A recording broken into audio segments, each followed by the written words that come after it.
Everybody, मैं आशीष कुमार एक बार Shri Krishna Bihari inter college की तरफ से संचालित ऑनलाइन स्टडी में आपका हार्दिक स्वागत करते हैं।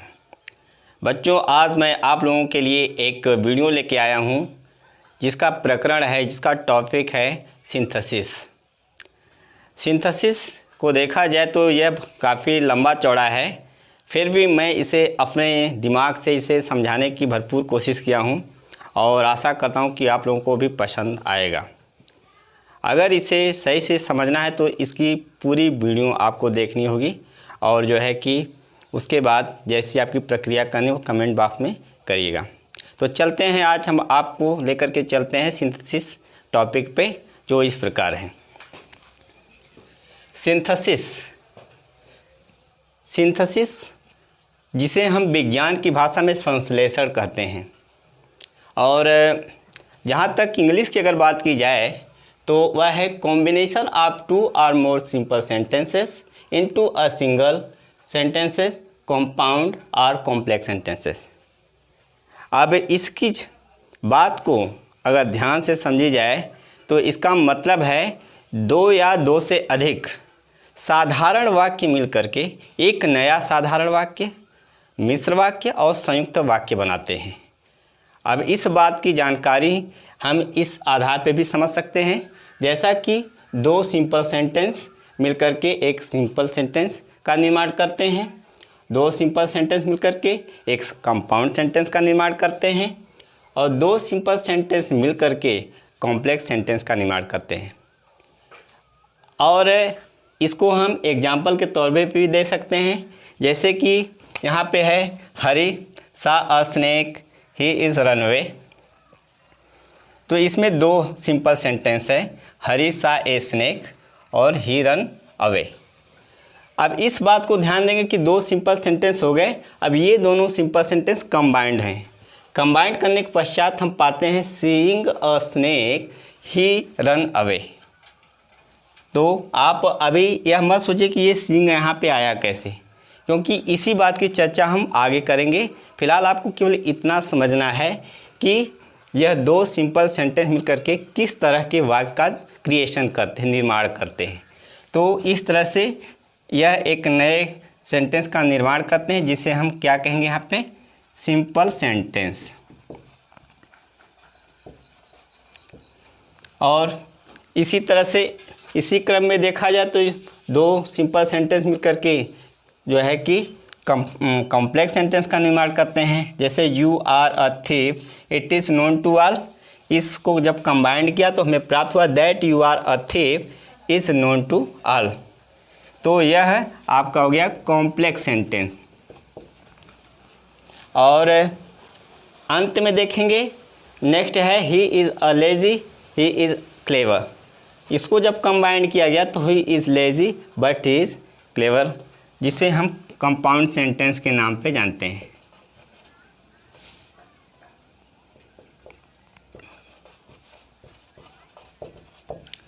तो बच्चों, इस तरह से इस आधार पे हम यह कह सकते हैं कि दो सिंपल सेंटेंस को मिल करके हम तीन प्रकार के सेंटेंस प्राप्त कर सकते हैं, simple sentence, complex sentence and compound sentence.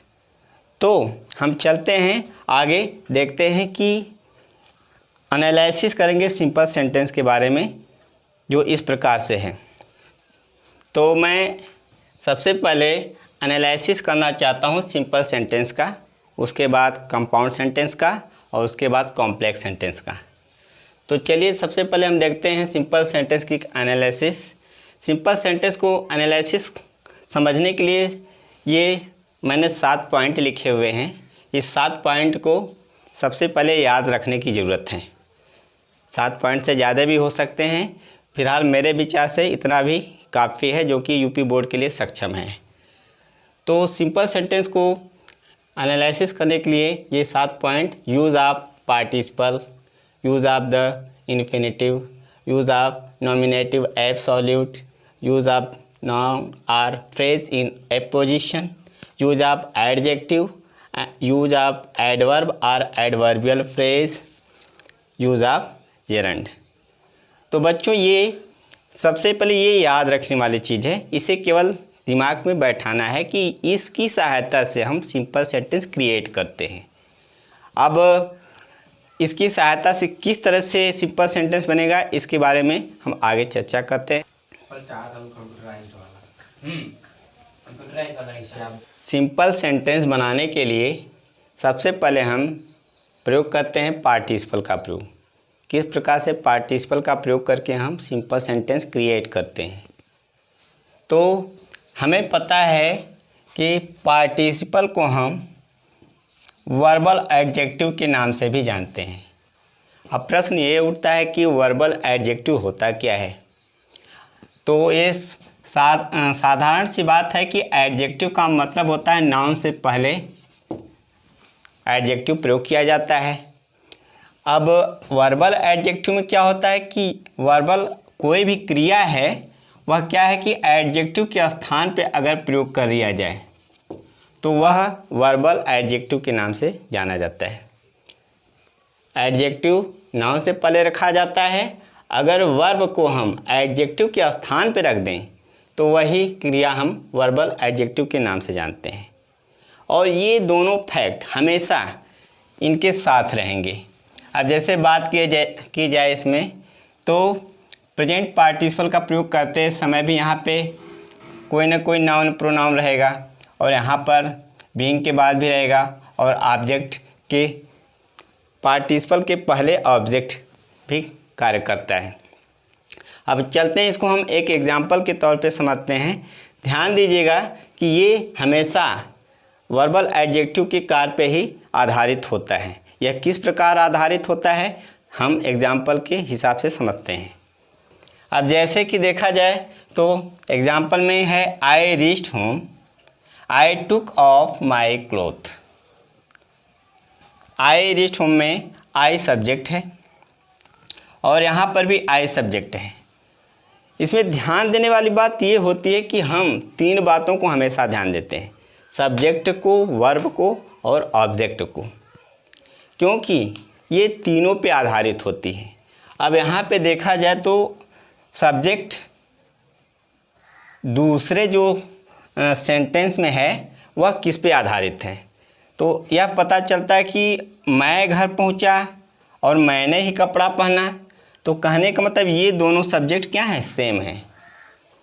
तो जब सब्जेक्ट एक ही है तो आप ऐसी अवस्था में पार्टिसिपल का प्रयोग कर सकते हैं। अब देखते हैं जब सब्जेक्ट एक है तो इसमें अब वर्ब की अगर बात की जाए तो वर्ब में एक बात होती है कि वर्ब जो होता है क्रिया एक क्रिया के बाद होती है, मतलब एक कार्य पहले संपन्न होता है और दूसरा कार्य बाद में संपन्न होता है। तो जो पहले वाला कार्य है उसी को हम प्रेजेंट पार्टिसिपल में चेंज कर देते हैं। अब देखेंगे तो पहले तो मैं घर पहुंचा, उसके बाद कपड़ा चेंज किया। तो ऐसे में हमें इसको चेंज करने की आवश्यकता है। तो रीच्ड को हम पार्टिसिपल में चेंज करेंगे तो वो क्या हो जाएगा,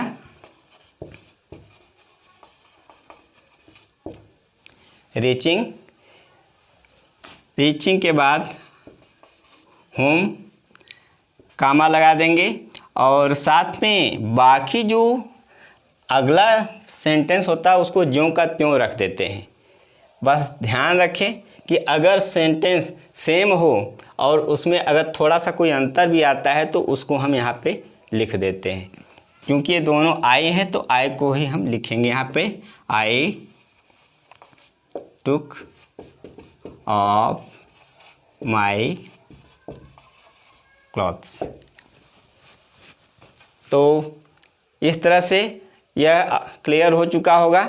एक बार फिर देख लेते हैं। सेंटेंस और वर्ब के आधार पे हम इसको कंबाइन करते हैं। सेंटेंस में सब्जेक्ट समान होने पे वर्ब पे को देखा जाता है। वर्ब में अगर दोनों क्रियाओं में एक कार्य दूसरे कार्य के बाद होता है और सब्जेक्ट पे आधारित होता है तो सबसे पहले फाइनाइट वर्ब को हम प्रेजेंट पार्टिसिपल में चेंज करते हैं और इसके बाद जो है बाकी को ज्यों का त्यों रख देते हैं। अब आगे नेक्स्ट एग्जाम्पल में देखें तो हमें प्राप्त होता है the tiger was hungry he killed a goat. इसमें सब्जेक्ट द टाइगर है और इसमें सब्जेक्ट ही है। अब यह देखते हैं कि यह सब्जेक्ट किस के लिए प्रयोग किया गया है। तो अब इसको ध्यान से पढ़िए। ही किल्ड अ गोट, वह एक गोट को मारा, एक बकरी को मार दिया। कौन? टाइगर। तो इससे स्पष्ट होता है कि ही जो है कि टाइगर के लिए प्रयोग किया गया है। यह स्पष्ट हो गया कि दूसरे फाइनाइट वर्ब का जो सब्जेक्ट है पहले के सब्जेक्ट को जो है कि बता रहा है। तो अब हमें ज़रूरत है इसको पार्टिसिपल में चेंज करने की। अब इसमें यह बात आती है कि इस पे पार्टिसिपल में चेंज कैसे किया जाए। तो वाज हंग्री, जहाँ पे is, am, are, was, were के साथ जो भी जुड़ा हुआ होता है वह हमेशा बी का रूप होता है। तो बी के रूप के लिए हम बीइंग का प्रयोग करते हैं।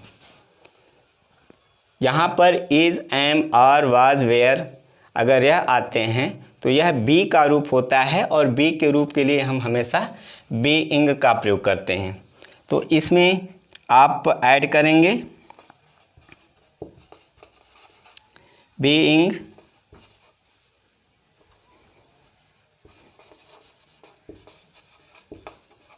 हंग्री,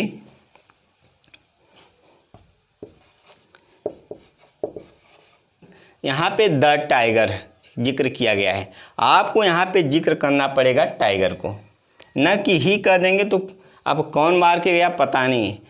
इसलिए आपको इस द टाइगर को यहाँ पे रखना पड़ेगा।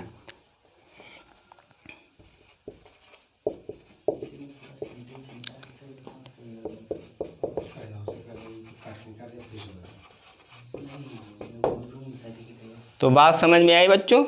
इस तरह से ध्यान दीजिए एक बार फिर कि द टाइगर और ही सब्जेक्ट हैं। इसमें ही द टाइगर को दिखा रहा है। तो इसे पार्टिसिपल में चेंज करने के लिए वाज, जो कि एक बी का रूप होता है वाज, तो बी के रूप के लिए हम बीइंग का प्रयोग करते हैं। तो बीइंग हंग्री हो जाएगा। द टाइगर ही की जगह रख करके बाकी को कंप्लीट कर दिया जाता है। इस तरह से यह टॉपिक समझ में आया।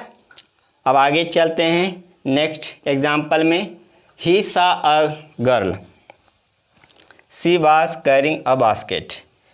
अब इसमें ध्यान दिया जाए, यहाँ पे सब्जेक्ट ही है और दूसरे में यहाँ पे सब्जेक्ट सी है। अब देखते हैं कि दूसरा जो सब्जेक्ट है यह किसको बता रहा है, किसको निर्देश कर रहा है। ही सा अ गर्ल, उसने एक लड़की देखा। She was carrying a basket, वह एक बास्केट को ली हुई थी, एक टोकरी को ली हुई थी। अब आपको ये समझ में आता है कि यह सी जो है ही को तो कर नहीं रहा है, तो कर किसे रहा है? यह सी जो है ऑब्जेक्ट को निर्देश कर रहा है, ऑब्जेक्ट को दिखा रहा है कि मतलब कि ये जो पूरा कार्य संपन्न हुआ है इसके ऊपर कहा जा रहा है। तो अब बात यहाँ पे, अभी तक तो सब्जेक्ट के ऊपर बात कही जा रही थी, यहाँ पे ऑब्जेक्ट के ऊपर बात कही जा रही है। तो इस आधार पे ऑब्जेक्ट के लिए मैंने तीसरा पॉइंट नोट किया है यहाँ पे। तो चूँकि अब आपको ये ध्यान देना होगा कि जब कभी फाइनाइट वर्ब का सब्जेक्ट अगर सब्जेक्ट को निर्देश न करके, पॉइंट न करके अगर ऑब्जेक्ट को पॉइंट करता है तो आपको जो है उसको ऑब्जेक्ट कॉम्प्लीमेंट के रूप में रखना पड़ता है। अब इसको किस प्रकार रखते हैं इसको ध्यान देंगे। आप सबसे पहले इसको ज्यों का त्यों रख देंगे और अब यहाँ पे क्योंकि अब ऑब्जेक्ट को कर रहा है तो ऑब्जेक्ट क्या है, एक गर्ल है, आप लिख चुके हैं। अब इसमें आपको यह जोड़ना है। क्या जोड़ना है? आपको ध्यान होना चाहिए कि वर्बल एडजेक्टिव, आपका एक पार्टिसिपल भी हो गया और एक नाउन भी हो गया। इसी को वर्बल एडजेक्टिव बोला जाता है। तो आप केवल इसी को ही यहाँ पे रखेंगे।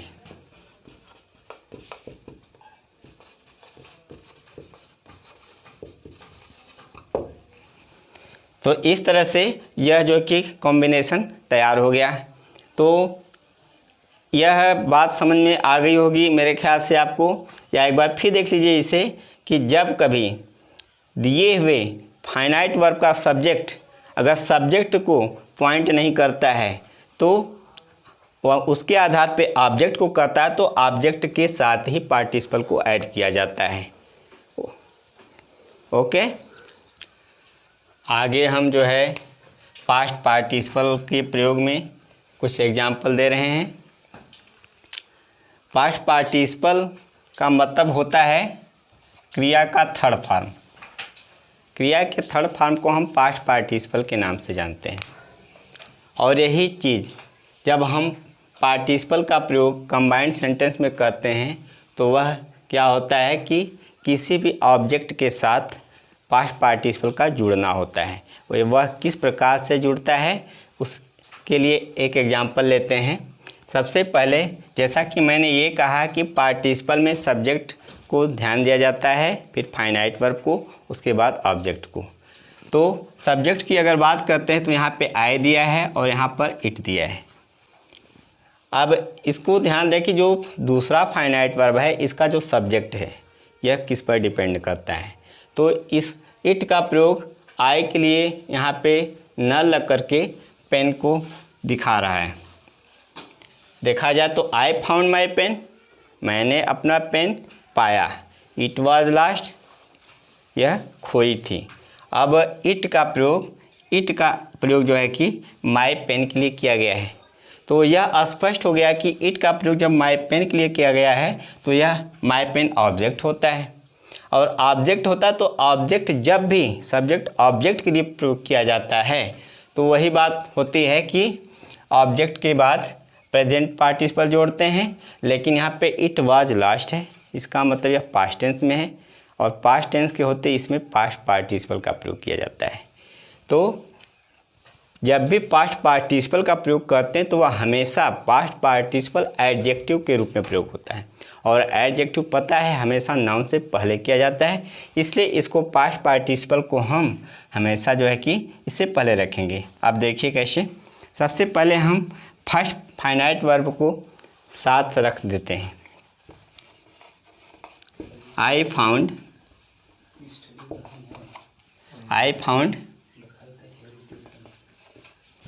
माई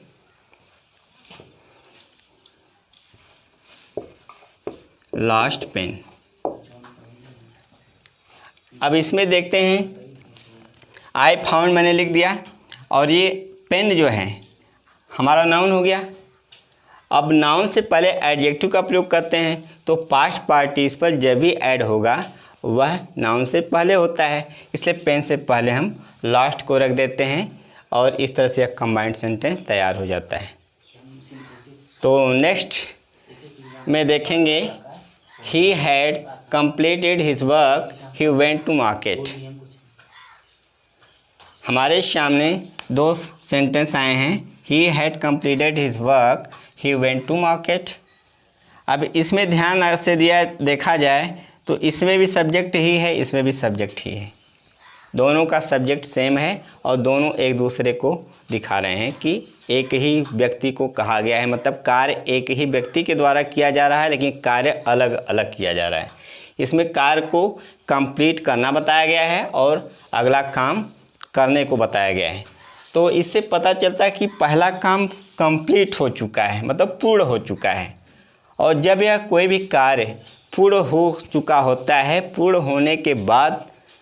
होने के बाद ही नेक्स्ट का बिगिन होता है, तब उसके लिए हम क्या कहते हैं, परफेक्ट पार्टिसिपल का प्रयोग करते हैं। इसमें ध्यान देने वाली बात है कि इसमें कर्ता एक ही रहेगा लेकिन उसके कार्य अलग अलग होंगे और कार्य करने का जो मैनर है वह एक कंप्लीट होने के बाद दूसरा कार्य शुरू होना पाया जाता है।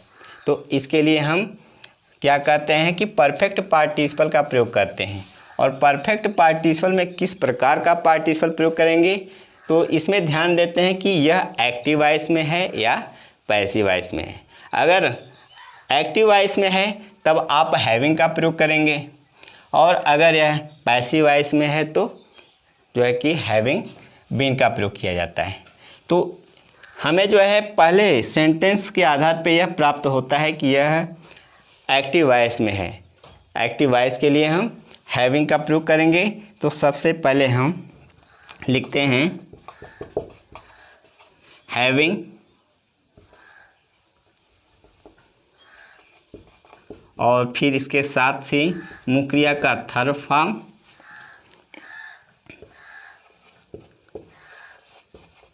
हिज वर्क,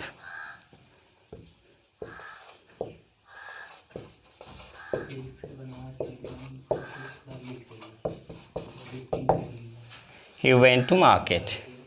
तो एक कार्य संपन्न होने के बाद जब दूसरा कार्य शुरू होता है तो उसके लिए हम हैविंग का प्रयोग करते हैं, और इस तरह से इसका क्या हो जाएगा, हैविंग कंप्लीटेड हिज वर्क, और subject he went to market, दूसरे चरण को ज्यों का त्यों हम रख देते हैं। तो इस तरह से यह बात समझ में आ गई होगी बच्चों। तो आगे चलते हैं। अगर अभी जैसा कि हमने बताया कि कोई भी कार्य, कोई भी सेंटेंस हो, अगर उन दो सेंटेंस में जो सब्जेक्ट होता है वह सेम है और कार्य अलग अलग हैं तो वह पार्टिसिपल में होता है। लेकिन अगर उस सेंटेंस में एक कार्य दूसरे कार्य के बाद होता है तो ऐसे में ध्यान देना पड़ता है कि जो कार्य पहले होता है उसे हम परफेक्ट पार्टिसिपल में करते हैं। अगर वह एक्टिव वॉइस है तो हैविंग का प्रयोग, और अगर पैसिव वॉइस है तो वह जो है कि हैविंग बीन का प्रयोग किया जाता है। पैसिव वॉइस सेंटेंस के किसी भी भाग में पैसिव वॉइस हो तो उसे हैविंग बीन में ही किया जाता है। तो ऐसे में देखते हैं, he was punished by his teacher, he felt sorry. सबसे पहले यह कन्फर्म जरूर हो लीजिएगा कि यह दोनों सब्जेक्ट एक ही होने चाहिए, केवल कार्य अलग अलग होना चाहिए, कार्य की श्रृंखला जो है कि एक के बाद एक होनी चाहिए। तो he was finished by his teacher, इसमें आपको सीधे समझ में आ रहा है कि यहाँ पे was finished by teacher passive voice में है। कोई भी सेंटेंस पैसिव वॉइस में होगा तो आपको हैविंग बीन का ही प्रयोग करना पड़ेगा। यह मत देखिएगा कि नहीं वह बिल्कुल पास्ट परफेक्ट में है, तभी एक काम कंप्लीट होने के बाद वह दूसरा काम होना दिखाया जाना चाहिए। तो इस आधार पे हम क्या करते हैं, was punished by his teacher को हम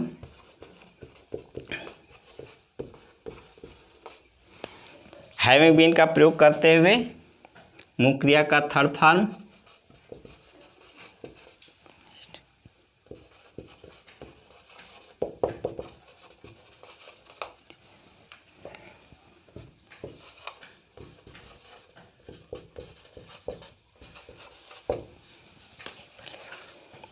इस तरह से जो है परफेक्ट में एक्टिव और पैसिव दोनों के वर्ब का प्रयोग आपको सीखना आ गया होगा। तो बच्चों आज हमने सिंथेसिस में जो है सिंपल सेंटेंस क्रिएशन में पार्टिसिपल का प्रयोग सीखा। पार्टिसिपल का प्रयोग किस प्रकार से होता है आपको समझ में आ गया होगा। अब इसको जारी रखने के लिए हम मिलते हैं आपसे अगले वीडियो में। तो यह वीडियो आपको कैसा लगा इस कमेंट बॉक्स में ज़रूर लिख करके बताएं। तब तक के लिए हम धन्यवाद करते हैं आप लोगों का, और फिर मिलेंगे।